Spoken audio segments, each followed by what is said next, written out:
Get your free copy of the complete tutorial at www.teachucomp.com/free. After you have finished creating your initial vendors within your QuickBooks company file, you should then enter any clients and cases who owed you money as of the start date of your company file. You can always add additional clients and cases as the need arises later on. Note that clients are often referred to within the QuickBooks program as customers, while your cases, matters, and projects are collectively referred to as jobs. Therefore, you enter both your clients and cases as customers and jobs into the customer job list within QuickBooks.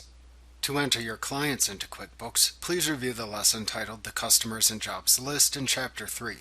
To enter your cases into QuickBooks, please review the lesson titled Creating a Job in Chapter 18 to learn how to enter jobs for customers into QuickBooks. When creating the cases or projects and matters as jobs within the New Job window, you should note that it's very common for a single case to have multiple billing rates.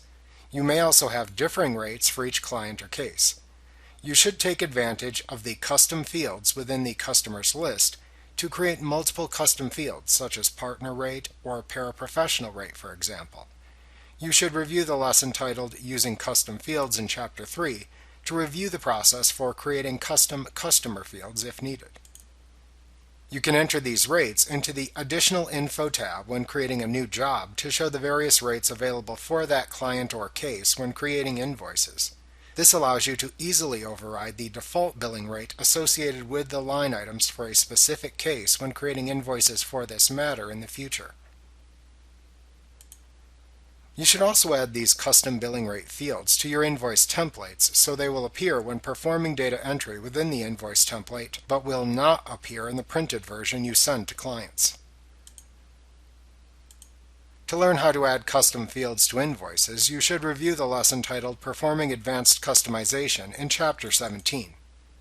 When customizing the invoice, click the Header tab to show any custom customer fields you have created.